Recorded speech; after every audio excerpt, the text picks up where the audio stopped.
Well, good Monday morning to you. Welcome to our Monday morning live edition of the Doctor's Nutrition Show. I'm your host, Jim Tabor, along with Doctors Jim and Janine Fox from Doctor's Nutrition, located on Cal-Lorraine Road in Gulfport, south of Pass Road.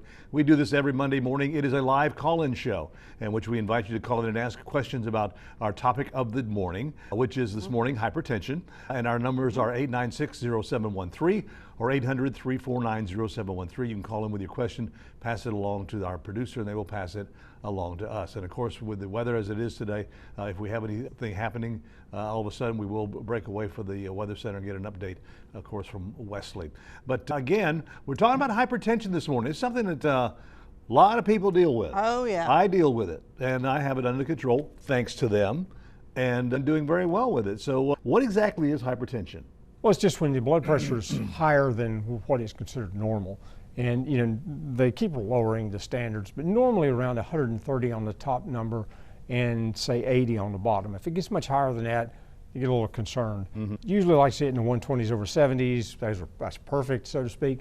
But needless to say, it's when that gets elevated. That is hypertension. I remember whenever I was diagnosed with hypertension that it was just all of a sudden out of the blue. I had never had it before. I was in my 40s, and all of a sudden, I went to the doctor and they said, you have high blood pressure. So they monitored it for a week. Right. They gave me a home monitor system just to kind of, in case it was a flu. Yeah, because sometimes it's just because you're at the doctor's office. Exactly. Yeah. Yeah. So, but sure enough, and had a hypertension. What causes it? Well, a that's lot of things. The call, and what we kind of focus on different is we try to find the cause. Right. To where a lot of people just go, they have high blood pressure, they put them on medication, they never look for a cause. You got to look for the cause, because the cause can be a lot of different things. I mean, there's a lot of different things that actually show up on lab work that can be the cause of hypertension. And insulin resistance is one of the big ones. If you look up insulin resistance, one of the first symptoms is high blood pressure. Okay, well, what is insulin resistance? Insulin resistance is your pre-diabetes. Pre-diabetes is what they call it. Basically, pre-diabetes is when you're starting to get resistant to the insulin, and it starts affecting the sugar. People tend to have more weight gain in the middle, which more weight gain in the middle definitely increase blood pressure. And so that actually tends to make high blood pressure. Now, other things that show up that can do it, high cortisol. We see many people where it is their cortisol levels, which is stress hormone. Way too common nowadays. Yep. Really so is. If you actually, I was going to say, as much stress we have in the world today. Right. So it can be the stress hormones too high. It can be insulin resistance. It can be low vitamin D. It can be low magnesium. It can be low potassium. It can be thyroid issues, make hypertension both high and low. Now, overactive makes it extreme, but underactive can also make you start having a little high blood pressure because it's stress on the body. Like I said, there's so many things that actually, kidney dysfunction, big one, because where is blood pressure controlled? Through the kidneys. So if the kidneys are having an issue, an infection or a urinary tract infection, all that can make hypertension. Yeah, you've heard, and I'm sure a lot of people out there may even be on what we call an ACE inhibitor, which is an angiotensin converting enzyme, and it inhibits that. And that's one way of controlling blood pressure. And the reason you have too much angiotensin is the kidneys. Kidneys produce that. They were given a job, they were handing out jobs when they put us all together. And I guess God said, hey, dude, you don't have enough work to do here. You can help control blood pressure. And it works out pretty good because the kidneys have to have a certain amount of blood pressure to actually function. Right. If it's too low, they can't function. So they've kind of got the job. And unfortunately, sometimes they'll get a little carried away, like they do the stress hormones, other things. And we can talk about that insulin resistance. When you think about that, one of the biggest and one of the most fast-growing chronic conditions we have in America today is what we call congestive liver, or a lot of people call it the non-alcoholic fatty liver disease. That causes congestion in the liver, and there's a lot of blood flow in that liver. Every minute, about 1.5 liters of blood goes through that liver, and it has to be pumped through there. It doesn't just kind of gravitationally flow through. So and if you got a lot of resistance there, you got a fatty buildup, you get a congestion. Now you got a prime example for hypertension. Can it start at any particular age? I mean, I was We're seeing it younger and younger. Really? Yeah, we're seeing it much younger, unfortunately. I mean, I actually in college, I worked with the football team, and we had a good 3 or 4 players that was, I mean, we're talking college age, so we're talking young. Yeah. I mean, 18 to 21, where we had to monitor their blood pressure every day before practice to see if they could even practice. So I just remember back then, it actually, you know, young people, and now it's getting even more so because we are seeing more insulin resistance at a younger age. Yeah. We're seeing 10-year-olds that are diabetic, type 2 diabetic, not type 1. So we're seeing things younger and younger happening, and as that happens, and actually, I mean, everybody can look around, and people's weight has increased as a whole. And honestly, being overweight is a big thing for blood pressure, because if you add that 10, 15 pounds can make a huge difference in blood pressure. That's, you know, if you got 10 pounds of extra weight you're carrying around, what happens is Janine's nodding at me saying, yeah, because I picked up about She's 10 or got- 15 yeah. pounds in the past several months. Yeah. there's blood vessels in that fat and feeding that fat and, you know, and so on, and it has to be pushed around, and of course the blood pressure does that. Question, will medical insurance be accepted at your location soon? No, ma'am. No, we'll never deal with insurance. We did that years ago, and insurance just dictates what you can do and what you can't do. Yeah, I refused Yep. many years ago to let some insurance company dictate what we could and couldn't do for a patient, because that's what they do. Right. They dictate what you can and cannot do as a physician. And I said, you know, that's not right. If I think you've got a problem and I want to look a little deeper than what they really think I should, they won't pay for it naturally. And so we just decided to change our model, Right. and that's why we do things the way we do today. But we end up a lot of times being less expensive Less if we go expensive. somewhere Yeah, than you using do. your insurance, because we talk to you for free. So you are not paying for a visit. So insurance, you ain't got to worry about that. It doesn't cost anything. And if we do lab work, the lab work we do for the amount that we do, people's copay a lot of times would be more than what we charge. Right. So we do lab work very reasonable. And I mean, yeah, the more you do, the more it costs, because you check more things. But And the fact that you also have different panels that We you do. can do. Oh, yeah, we do, Several yeah. different panels that you Right. can choose from. And even one of our lowest panels, the one that's 160, checks way more than you're ever going to get done usually through your insurance. So it's like $160. And every once in a while, if you watch the show, we actually do the special once or twice a year, where it's $125. Yeah. Yeah. All right. 896-0713 or 800-349-0713. Our phone lines are open to you. We're talking about hypertension today, high blood pressure. 8 minutes after 9 o'clock, we're going to take a break, and we'll be right back. And welcome back. It's 10 minutes after 9 o'clock. We're talking about hypertension this morning. Our phone lines are open at 896-0713 or 800-349-0713. When do you need to start worrying about it? Well, you know, honestly, early. I'm talking about, you know, in say grade school, or no later than high school. You need to at least check see it. what your norm is, because that way you know kind of what you're trending. And I like to say I remember, you know, years and years and years ago doing, you know, school physicals. And one thing I always made sure was myself or the nurse check their blood pressure. And a lot of times you'd find kids, even that was 30 something years ago, a long time ago. And when we did it, we'd still find kids. One kid, there'd be one guy that had that hypertension. And sometimes it can even be a congenital problem, a congenital kidney problem. There can be problems. So it's easy, and I mean, to check blood pressure. Blood pressure is easy to check, and it's not like it's something that's invasive. It's not like something that costs a lot. It's like it's, you know, just routinely checked. And you can even get your own little machine at any of the pharmacies they're pretty accurate. We have Most a lot of of them people. are. We have a lot of people bring them in so they can check them to the mercury ones that we have and see if it's accurate. But they're accurate. And I remember you telling me one time when I said something about how accurate are the ones at like the drugstores and things like that. But you said if you go into one, try to go to the same one all the time. But calibration is really important in those, because they have to be calibrated, and sometimes they're not kept up like they should. But like I said, the little ones you get at the pharmacies are actually pretty good. I don't like the wrist ones. Always get the ones that go a little higher on the arm. I don't like the ones on the wrist. I find that they're more prone to problems. They're more inaccurate than the other ones. So, like I said, it's something easy to do. So start young, keep an eye on it, and if you have a sudden change, I would imagine, especially if there's a history of it in your family. Oh yeah. Exactly. Mom, dad, whatever. But there don't have to be a history. We have people constantly that are coming in and we find something and they'll say, but nobody in my family has that. I'm like, well, you're the first. Yeah, because my dad had low blood pressure. Yeah. So you don't have to have it in your family to have it. So, and like I said, with summer coming up, the electrolyte imbalances can definitely do it. And we're in, of course, it's so hot, gets so hot here that you can actually just have it short term from electrolyte imbalance. So make sure you don't get dehydrated. That plays a role in it as well. Right. So what happens when you have hypertension? Well, it's a strain on the vascular system, the whole, and think about where that vascular system goes, everywhere. Okay, every inch of your body has blood vessels.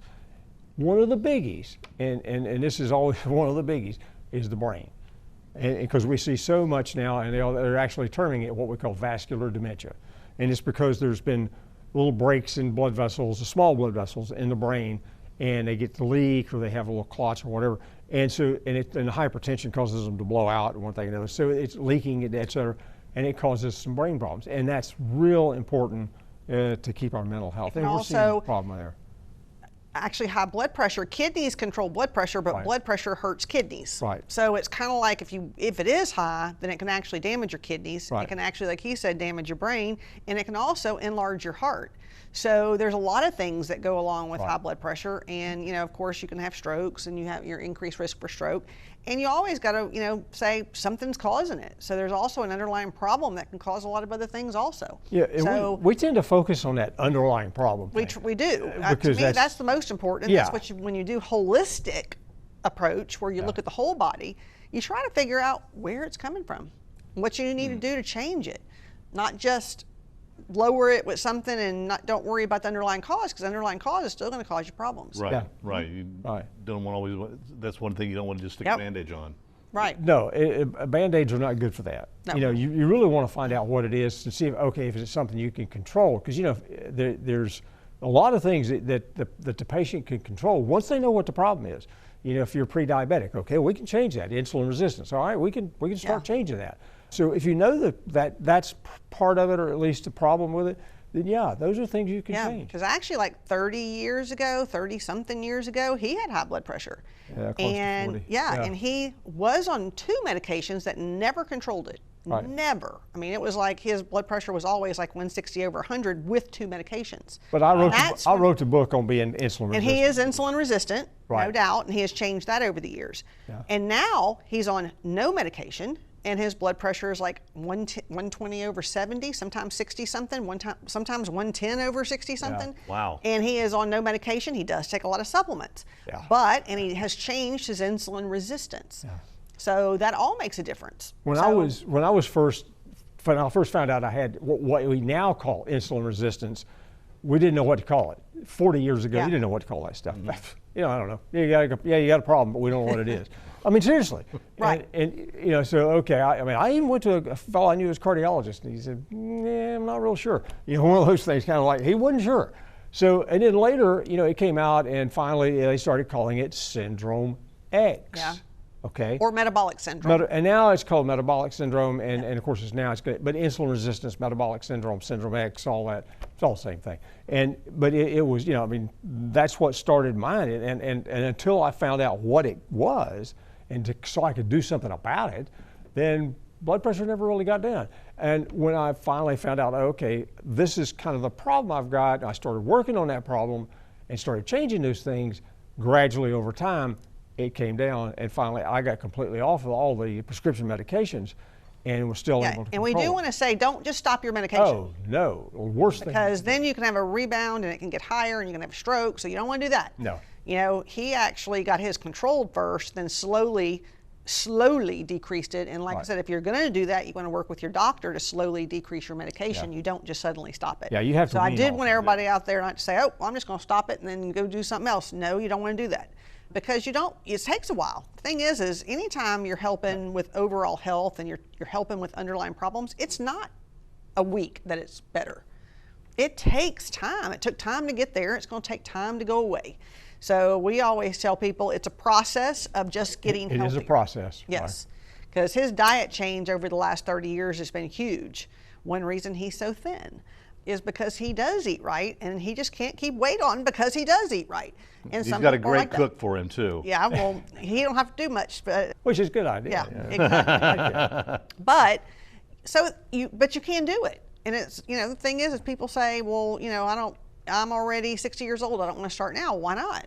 I mean, if it takes 5 years, you'll still only be 65 years old by the time you get it, or a couple years, or 1 year. You don't know. And if you're 65 and you get that blood pressure under control, you probably live a lot longer. That's the issue. That's one of the things that we're finding is to last a little longer. I had a local doctor send somebody that was on 5 blood pressure medications, and he said, I can't keep giving you more medication. You need to go somewhere and change. He said, go to Doctor's Nutrition, see what they have, see what they can do. And on this man, he was diabetic. We changed his diet drastically. He followed it. Within a couple months, he was actually passing out from having too low a blood pressure. So his doctor started cutting his medications. Yeah, that's awesome. 960-713 or 800-349-0713. We're talking about hypertension this morning. It's 18 minutes after 9 o'clock. We're going to take a break. We'll be back with our final segment and with this week's special.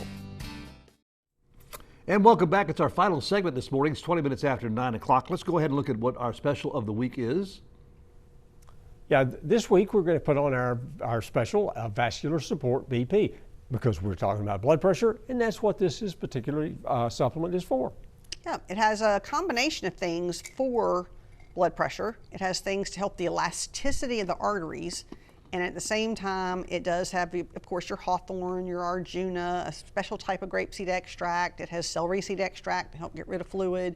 So it's a combination of things that actually help with blood pressure. Right. One of the things we put together for him for his blood pressure years ago. Mm-hmm. So it's one of the things that he takes for blood pressure, and actually he's taken it for years. Oh, yeah. Yeah. Okay. Yeah. Well, do you have anything else for high blood pressure? Oh, yeah. Oh, yeah. A lot of times, believe it or not, the public is, as we've talked about before, most of the people out there are deficient in getting enough magnesium. Mm-hmm. And so we'll start with something as simple as magnesium because, believe it or not, it's a vasodilator, relaxes those smooth muscles in the vessels, and a lot of times that'll help with blood pressure. So that's where we start a lot of times. And our vascular support BP also does have some magnesium in it as well. Mm-hmm. And another thing that we put together specifically for him years ago is something called AminoFlow. It's a vasodilator, and a lot of people have heard of nitric oxide. And a lot of people get flyers in the mail because some of the companies that push the nitric oxide stuff, you're always going to get flyers. But that's what AminoFlow is for, is increasing nitric oxide and opening up the blood vessels. And I always say it's physics. If you have a bigger pipe, you have less pressure to push it through. Right. And so when you get stressed and everything else and you have vasoconstriction and the vessels all clamp down, you got to have more pressure. And so that's just what it does, is relax and open up blood vessels and vasodilates. So the AminoFlow is another really good one. It's a powder, and you mix it with water and drink it. Mm-hmm. So we have that. Our Nano Advantage, we've actually seen some lowering of blood pressure. Everybody's different. Nano is probably not our first line for blood pressure, but yet we've seen it help blood pressure in a lot of people because it actually helps circulation. It helps with the fibrinogen and the fibrin, which is the little strings that hold together clots and plaques. Natto, just for heart health, is one of the best things out there you can take. Yeah. So Natto is so good for all the other vascular stuff, and it does lower blood pressure. And another big thing we've seen for blood pressure is a type of a garlic that we have. It's the active ingredient from garlic. It's not just freeze-dried garlic or garlic oil or anything like that. It is just the active ingredient. And it's a little pricey, but it definitely works. People can't believe the difference in how it helps blood pressure. And then another thing that we've helped over the years is olive oil. It's an olive leaf extract, and it is antibacterial, antiviral, antifungal, antiparasite, but there's a lot of research that's come out on how it actually helps blood pressure. Mm-hmm. And it does help blood pressure. It takes usually taking probably at least 6 a day to do that. But we have a lot of people that take it for other reasons, and they come back and are like, oh my gosh, my blood pressure's down. And I'm like, well, yeah, it definitely makes it helps that too. And even some of the new research is showing it's for dementia prevention and also a good antioxidant. So there's a lot of natural things that's good for multiple different things. Are there any foods that are good for high blood pressure? Garlic. Mm-hmm. Well, garlic. And honestly, a real food diet. I mean, eating a lot of just real food. What kind of doctor would be the best for high blood pressure? What kind of doctor would be the best? Most people go to their internist. Yeah, typically Yeah. they're internist. Yeah, typically an internist. Sometimes cardiologist, if it's severe and you have other problems, either an internist or a cardiologist is what kind of doctor you go to. Yeah. Okay. 896-0713 or 800-349-0713. We have a few minutes left in this morning's program. Does your body, does it feel like anything? In some Well- people, yes. In some people, no. Right. That's one of the problems. That's why they call it the silent killer, is because some people have zero symptoms with high blood pressure. Now, I always say the lucky ones have headaches, because then they know something's wrong. Because I have a lot of people, that's the first thing when somebody has a lot of headaches, I check their blood pressure and I'm like, oh, your blood pressure's up. And they're like, no, it's not. I'm like, yeah, it is. So, and then you realize when their blood pressure comes down, the headache goes away. So headache is probably one of the things I see the most on high blood pressure symptom, but a lot of people have no symptoms at all. Yeah. And that's the scary part, when you don't have well, they call it, like she said, the silent killer, because a lot of people don't realize. Well, I they didn't have know whenever I found out that I had it years you ago. don't know. I didn't know. I mean, that's why I it's didn't feel any different or anything, but they said, sure enough. That's why it's important to check it, because it's easy to check, and then you'll know, because you really don't know what your pressure is if you don't check it. Right. Because you can't just say go by how you feel. You really can't. No. Some people actually feel great when their pressure's high. Yeah. And it's like, well, that's not good. No, definitely not. And of course, it could start at any particular age. Oh, yeah. We talked about that already. And of course, it's more common the older you get. And some of the new research shows in older people, like in their 80s and 90s, it's actually better to be a hair high than way low. So there's actually been some research out about that. Yeah. Once you get to those later ages. When you're young, no. But later ages, you actually get a little stiffening in the arteries. There's a lot that goes on as you're getting older. The kidneys might not function quite as well. You need the pressure of the blood pressure to keep everything flowing. And a lot of times older people, when you get into that, say, 75 and up group, which I'm part of now, scary. But anyhow, when you get in that group, one of the problems you have with that blood pressure is too low, then they actually start having falling. issues falling. And that's, fall risk is a really big problem, because you fall, you break things, and that's not good. Yeah, and then it's kind of a snowball effect from Yeah. there. So we're not saying you want it sky high by any means. It's just if it's a tad high, they say it's better to be a little high than too low. Like that 140, 145, even, Yeah. something like that. Yeah. Right. Which is where mine is around. Last time I checked, it was like 140 over 85. Again, you need to lose those pounds you I gained. know. I know. It does make a difference. People cannot believe. Now, you can't say in everybody it makes a difference, but in a lot of people it does. A lot of people it does. Yeah, That's because right. sometimes I get 90-pound women with high blood pressure and they can't lose weight. So it ain't always weight, but it definitely don't usually help. Wow. Yep. So next Monday, we're going to have a special pre-recorded edition of the Doctor's Nutrition Show, and we're going to be talking about. Frequently asked questions. So I haven't done that in questions. a long time. Well, it's been a long time. A lot yeah. of questions that we get all the time, and people like to, we get the same question over and over, so we'll answer it, because a lot of other people probably out there are wondering also. And if you Yeah. have a question you want to add to it, you need call. to get that into us. And what kind of diet helps with high blood pressure? A real food diet and getting off sugar and carbs Yep. There you go. All right. quickly. Well, have yourself a wonderful day. And of course, any bad weather comes through, just stay tuned to WLOX. You can also check your WLOX weather app for complete updates on the situation as this weather moves through our area. Have yourself a great day and a great week. We'll talk to you later. For more information on highlighting your business and services on Healthy Living South Mississippi, contact Jim Tabor at 896-1313.